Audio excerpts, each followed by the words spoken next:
All right, coming at you again, Scott Simpkins, my HELOC tutor, no cost education initiative. What I'm going to do is cover a little bit more on expenses and an earlier video that I entitled, Of Course We Have Expenses. All right, I've circled back to CEO over at Elkins Endeavors, Andrew. He's also the lead programmer. He's been super busy on several projects right now, but he's trying to carve out some time to help me create another little video segment that will explain the expenses and show moving parts, kind of a simplistic way, but maybe help some people go, well, gee, you didn't show any expenses. Want to try to overcome maybe that gap of understanding. What you're going to see, I'm going to give you a heads up of what that video is basically going to show. We see the $1,500 a week, so we're going to call that $6,000 of monthly income. $1,500, $1,500, $1,500, $1,500, $6,000.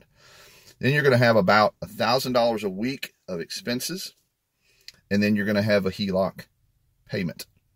All that's going to end up being right around $5,000.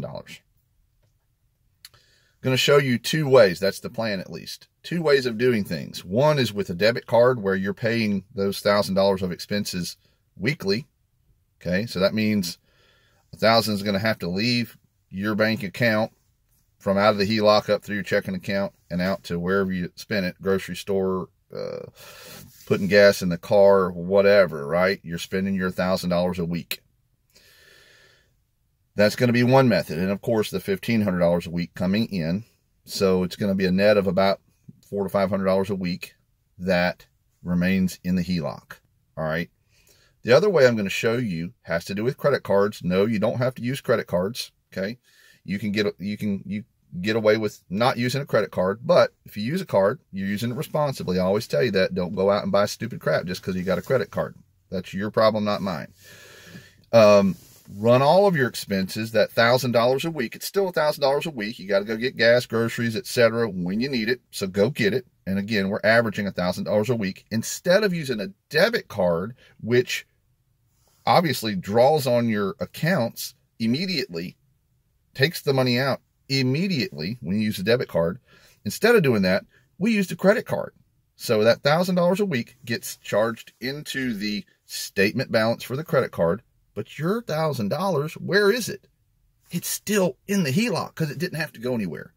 You have to understand, you're interested in your average daily balance of your HELOC. So if you can keep that balance lower for longer, and you'll hear that phrase, I believe it's in video number 8, maybe it's number 9, keeps your HELOC balance lower for longer.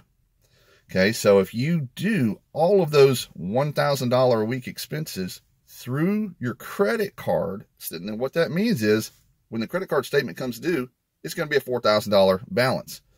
Another thing I say is you got to pay the whole statement balance. We're not paying interest on our credit card. Absolutely not. Don't do it. So if all of your $1,500 is going into the HELOC and it's staying there, and you're using the credit card to pay for your expenses, then you've kept your average daily balance. You've driven it down. And the bank is making note of what your HELOC balance is all throughout the month. Well, then it's going to pop up that one day or a couple of days when you pay that $4,000 credit card. Yep, you're right. But the weighted average of what that does to your average daily balance, you literally will save, and this is part of the calculation, you're saving interest expense because of how you've run this. And you got points and miles by using the credit card. So hopefully this audio walkthrough helps as well, but my goal is to have a video of what I just described here in the near future. So stay tuned. Thanks a bunch.